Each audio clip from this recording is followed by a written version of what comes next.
It's a day-long event. It's great. There's three of us that are going to be talking sort of simultaneously, so it's less boring than just one person getting up and speaking to you all day. But we'll be doing a little bit of role-playing, have a system architect, the developer, a DBA, and talk about real-world performance issues and how you can tackle them and what the basic problems are, and look for some of the best ways to figure out what it is you need to do. Can the attendees ask questions on the fly, or? Oh yeah, we encourage participation in that way, because if they don't ask any questions, we'll be done by lunch. It's usually the questions that make it interesting, because we've never given the same thing twice, although we've given this, it's got to be at least 36 times already. But every day has been different based on the audience participation and the questions they ask. Reduce the size of that red line. Does anybody think that would really help the 3-second user response time? Probably not. So, I mean, this certainly looks like it's something that is outside of the database. From a DBA's point of view, it's somebody else's problem. This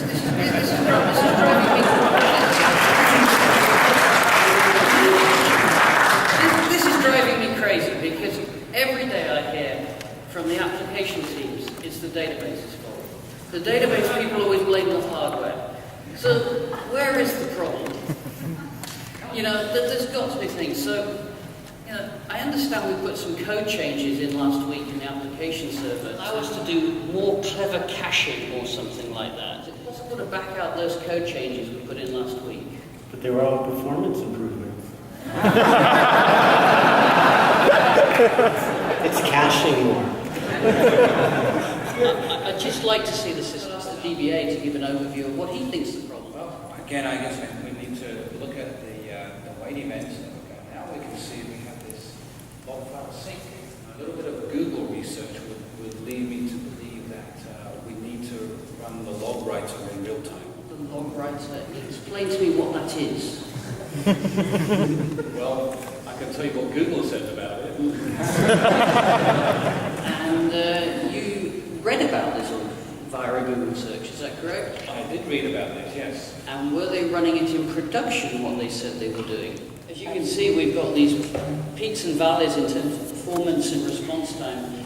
And what we do see is when the red stuff goes up, we get this magnification effect. When the response time from the database is really poor, you can see why our app servers time out, because it magnifies the response time as we go up. A small little response time problem at the database magnifies itself at the app server, and eventually the people out on the other end of this wire gets into trouble. Perhaps you could tell us what you see and what you think. The histogram data that we have, we can see that there's a very big variation in the times that those log file syncs are taking. And we've had a number of them that have actually taken over a second, even though the vast majority are going very quick.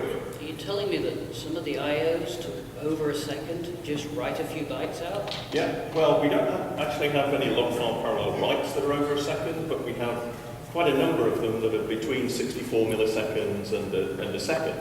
So, yeah, there's some very slow IOs going on here.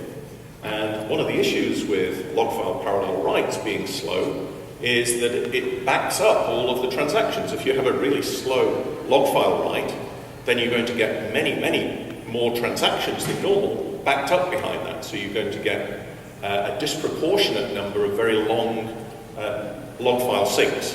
And so if you look at the ratio between the long log file syncs and the long log file parallel writes, you'll see we're running 96 sessions. You'll see it's almost a 100-to-1 ratio. So every time we have a long log write, all of our sessions are backed up behind it. So you're thinking there's something wrong with the I/O. We're taking a lot of time to do a write, and it's effectively just stalling the whole database. Right. DBA, what do you think we should do to Just a fix quick it? Google search has suggested that maybe we just turn off logging. I found this underscore parameter that will seem to do that. Perhaps the real world team would like to comment on it. And what is this underscore parameter that you're thinking of setting? Underscore logging. And how long did you intend to remain a DBA? I was hoping to get through the next 45 minutes.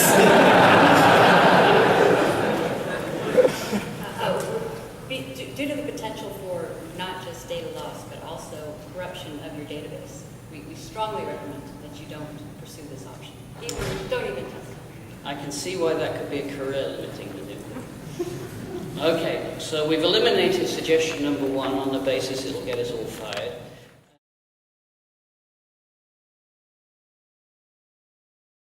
Real World Performance Tour is one day where we spend a lot of time talking in depth about the real scenarios and the real issues that we see day to day on many customer sites. And so what we hope to do in the Real World Day is to get you to go away understanding how to recognize problems and, more importantly, how to architect so you don't have the problems in the first place. Any other suggestions? Well, there is something called asynchronous logging, and that will allow us to batch up our commits and then write the redo in an asynchronous fashion. And that is that's a little bit of a better solution. It's supported and it's not underscore-y. So you mean it's a better solution in that you don't get a physically corrupt database, just a logically corrupt database? That's an unusual definition of better. Less bad. Right. Anyway, I think we've turned that on. We've turned that on for your benefit, and I'm bearing in mind what the Real World team has just told me. I'm now getting a bit concerned about the system that's now running in production with asynchronous logging turned on. And we can see that there's something going on my system because there's this sawtooth effect. And, well, perhaps this asynchronous logging thing has got some merits to it because I'm not getting those big dips anymore, am I? So we're getting flat response times now, the blips have gone, and we're getting flat throughput for the transactions through the database. And we still see some peaks in the activity on the database when this workload on the other systems comes in. We're also seeing that there's more blue in there, so the I/O, that's because our I/Os are getting slower during those periods because of the other I/O that's being done by the other workloads. You see how sensitive a small response time deviation of things, it's like a simple thing like a log I/O can be reflected all the way to the top of the application stack. When you build a multi-tier architecture, it's a very loosely coupled system. Everybody's waiting on each other. So we saw that magnification effect. 3, and so they're all going right next to each other. So it's a hot right-hand side index. And I read this book. It tells me that I can take that index and I can reverse the bytes in the key. And so it's called a reverse key index. And so instead of 1 going next to 2, next to 3, it'll put 1 over here, and 2 might be way far away from it. 3 is going to be far away from it, and so on. And so what it's going to do is instead of inserting into this hot right-hand side block, that's our buffer busy weights, that's our index contention, 100%, it's going to spread the inserts out across the entire base of the index. So when I go to insert a sequence, I'm going to put it in the left-hand side. When you insert the next one, it'll go in the right. And Graham inserts one, it'll go into the middle. No more hot block. Buffer busy weights will go away, and the index NQ contention is going to disappear as well. Well, we just built one and put it in place. Do you want to comment on it? We certainly seem to have got a jump in the transaction rate and the response time. It's a brilliant idea, and I think we're back to being log file sync bound because we're committing all the time. Well, that's excellent. Real world performance team, would you like to say what you think about the suggestion? It looks good to me. Yeah, it looks like a definite improvement. I mean, we're getting more than twice the throughput. So as this table grows, we're concerned about the performance being able to be sustainable. We think you're going to start to see some I/O problems. The reverse key index, Tom was saying, one entry is inserted on the left-hand side, next entry on the right-hand side. They're spread evenly across the entire size of the index. That's fine when it's all in cache. Once you get to that index being larger than cache, each of those entries that you're trying to put into the index becomes a disk read. And that's what we're seeing now. All that blue is we're having to read blocks from disk so that we can put an index entry in. The reverse key index on a large table, we've now, by replacing the buffer busy waits with disk IOs, our throughput has actually fallen. So having a hash partitioned index, we get the best of both worlds. And we've just bought another company and now we need to double it. How do I deal with this? I've heard that we can do some clustering and run in a rack cluster. So will this solution work in a rack cluster? The first solution, you saw that to be an exceptionally good solution for a while the table was small.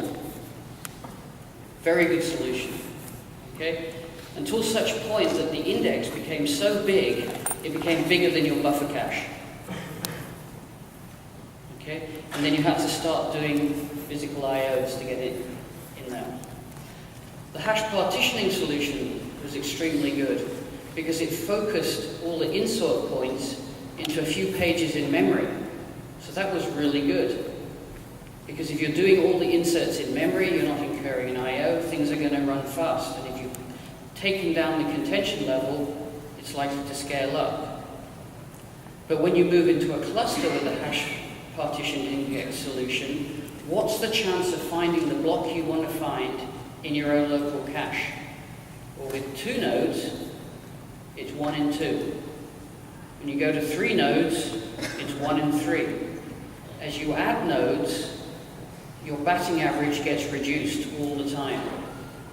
So by having clever sequence generation, you can ensure that you always find where you want to insert in your local buffer cache, and hence get that insert statement to scale. Okay, and we've even given you up the sort of sequence structure, which is you want to append the instance ID with the session ID with the actual sequence that you've used to generate uniqueness. What we really tried to show in these 3 examples is that when the response time is high, you're not actually doing anything, you're spending your whole time waiting to fight for results.